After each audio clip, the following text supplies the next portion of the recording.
Buen día, tutor y compañeros. El día de hoy les vengo a hablar sobre la introducción a los dispositivos semiconductores. Vamos a empezar hablando del periodo. Decimos que es el tiempo que se demora cada valor de la sinusoide de la corriente alterna en repetirse o cumplir un ciclo completo, ya sea entre pico y pico, entre valle y valle o entre nodo y nodo, y esto es conocido como periodo. Aquí tenemos una imagen del periodo. Entonces decía entre pico y pico,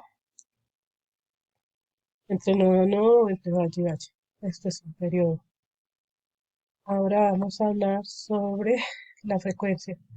Decimos que la frecuencia de la corriente alterna es el número de ciclos por segundo de una onda sinusoidal de corriente alterna. Dicho de otra forma, la frecuencia es la velocidad a la que la corriente cambia de sentido por segundo. Esta se mide en hercios. Y aquí decimos que la frecuencia es igual a 1 sobre tiempo. Vamos a hablar ahora sobre la fase.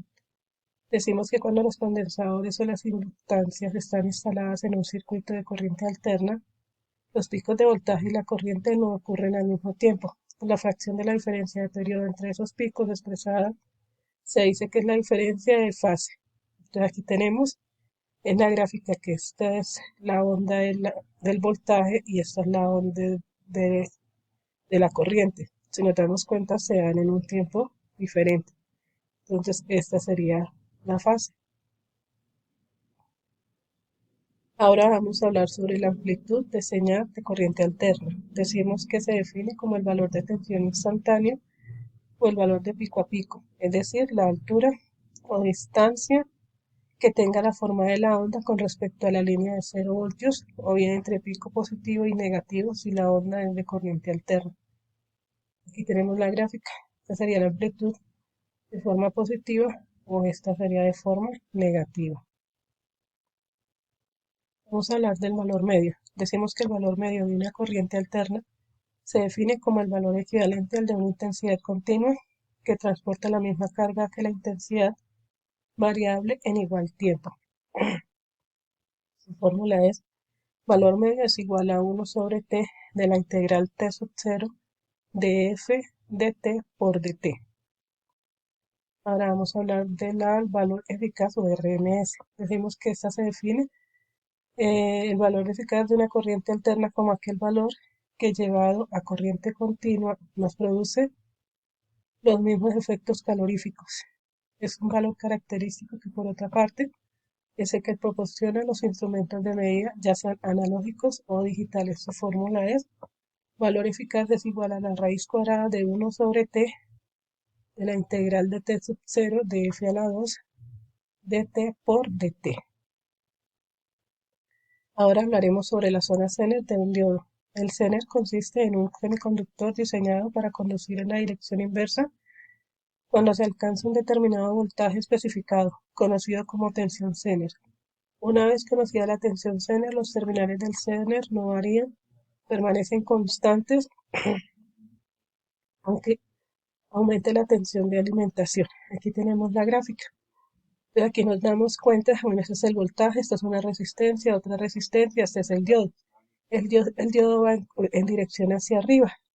Entonces aquí este es el positivo, este es el negativo. Entonces como va hacia arriba, entonces aquí va negativo con positivo, esto iría de una forma inversa.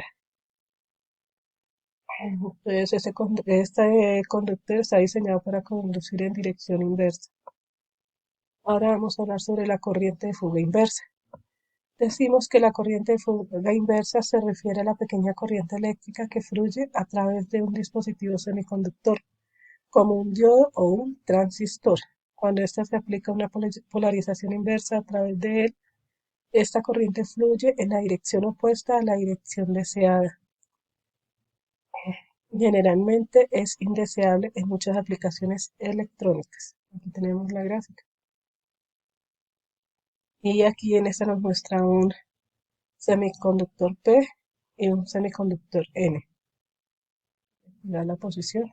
Entonces aquí decimos que I es igual a menos I sub S más I sub F. Sería la fórmula. Ahora vamos a responder las preguntas que me tocó.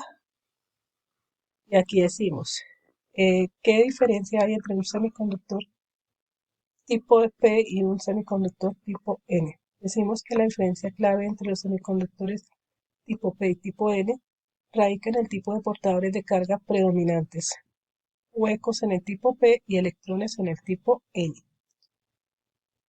que contribuyen a la conductividad eléctrica en el material.